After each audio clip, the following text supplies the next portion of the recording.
Le journaliste Frédéric Arnould, correspondant pour Radio-Canada à Washington depuis 2021, il vient de publier un livre intitulé « C'est aussi ça l'Amérique », dans lequel il brosse un portrait assez troublant d'ailleurs des États-Unis. Il est avec nous pour nous en parler depuis Washington. Bonsoir Frédéric.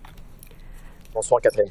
Alors, je le disais, c'est un livre assez troublant. Ce qui ressort, il y a bien des choses. Mais d'abord, c'est la polarité des opinions aux États-Unis. Et ce n'est pas anecdotique parce que c'est en train de changer le climat social et c'est en train de redessiner tout le paysage politique également. Oui, exactement. En fait, ça fait une vingtaine d'années que je couvre les États-Unis et depuis 4 ans vraiment ici en étant basé à Washington de façon quotidienne.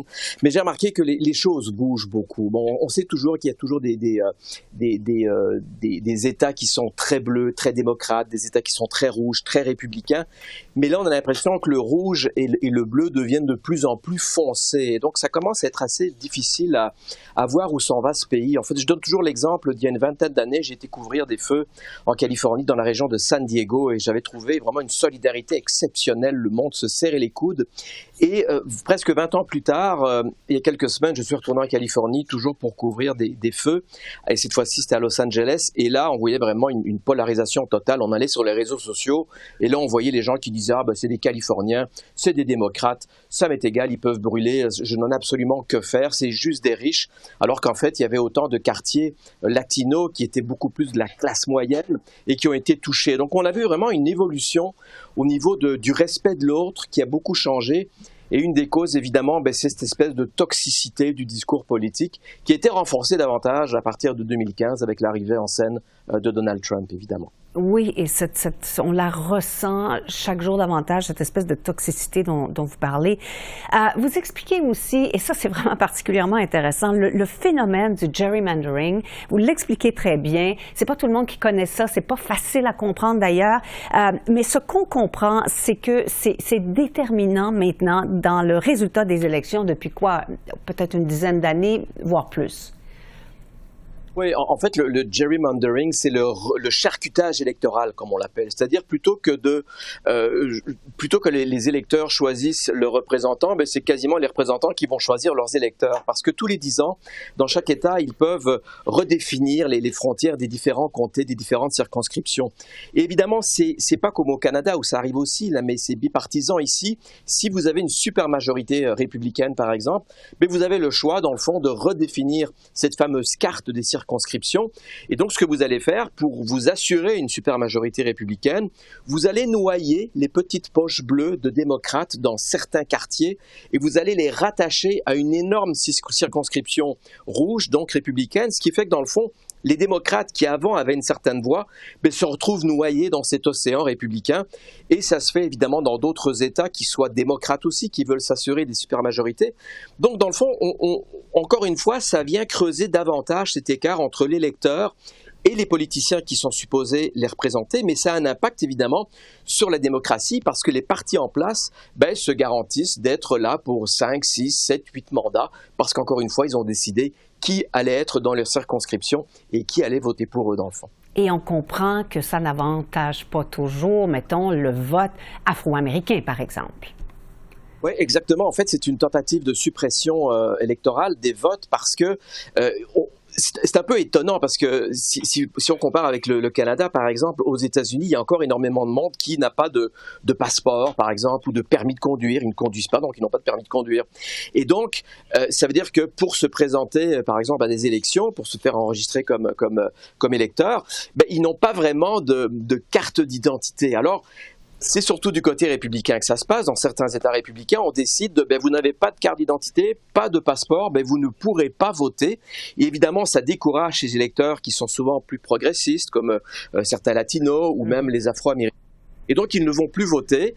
Et pendant ce temps-là, les républicains s'assurent que, même si on avait un grand afflux de latinos qui seraient plus progressistes, comme ils n'ont pas souvent les papiers qu'il faut, on change les lois, on dit ça vous en prend un, sinon vous ne votez pas. Et donc, encore une fois, c'est une sorte de suppression du droit de vote pour les Américains. Bon, alors, du droit à l'avortement, qui est beaucoup moins facile maintenant, je dirais ça comme ça, beaucoup plus limité, au port d'armes, à la désinformation. Vous faites le tour de toutes ces questions cruciales.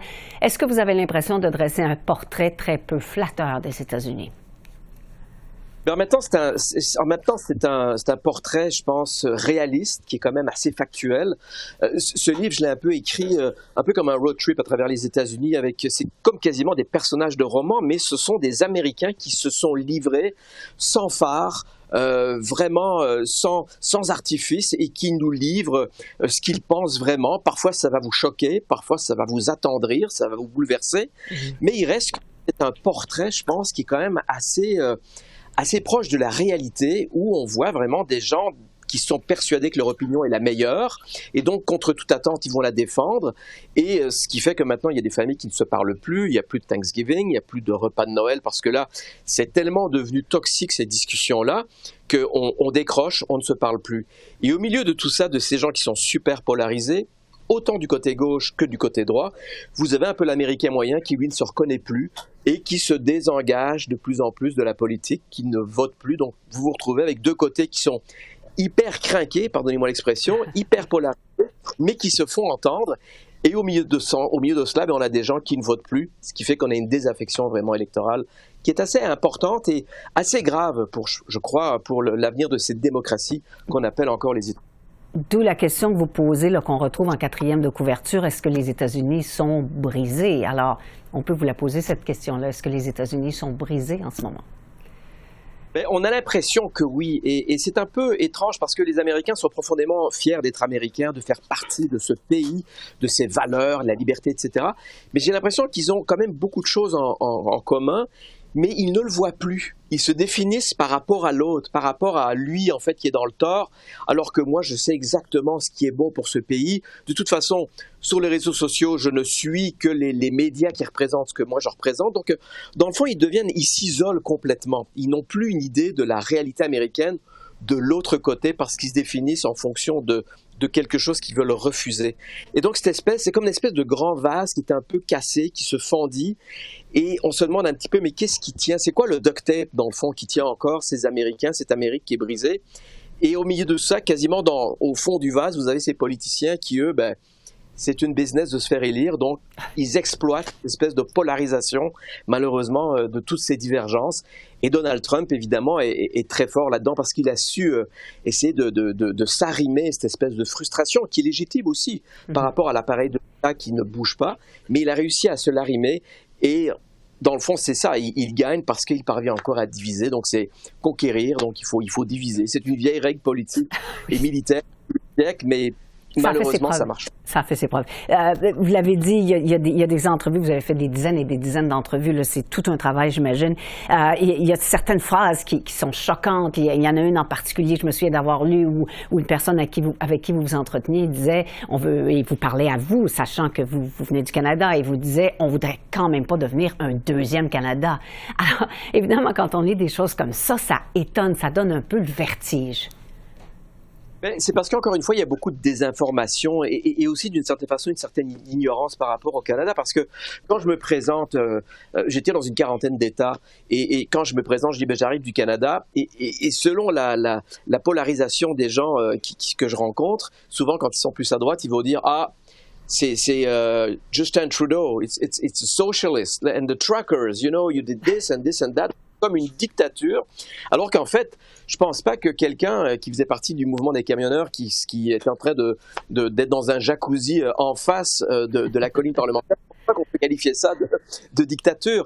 Mais il y a comme un certain décalage par rapport à la réalité, encore une fois, de certaines personnes qui disent on ne veut pas devenir comme un Canada qui est forcément campé à gauche, qui est de l'extrême gauche, c'est des communistes, etc. Donc, c'est étonnant. Et ce qui est encore plus étonnant, c'est à ce moment-là, pourquoi Donald Trump voudrait mettre la main sur le Canada. Alors je ne comprends pas trop qu'est-ce que vous voulez défendre là. Fait qu'il y a beaucoup de paradoxes. C'est vraiment typique de la société américaine, je trouve, qui est remplie de contradictions et de paradoxes. Mais en même temps, c'est ça qui fait c'est un peuple assez fascinant à interroger, à rencontrer et à partager. C'est des gens qui sont très généreux. Mais encore une fois, il y a beaucoup de contradictions. Tout à fait. Frédéric Arnould, merci pour ce livre qui nous éclaire sur plusieurs sujets. Merci d'avoir répondu à nos questions aujourd'hui.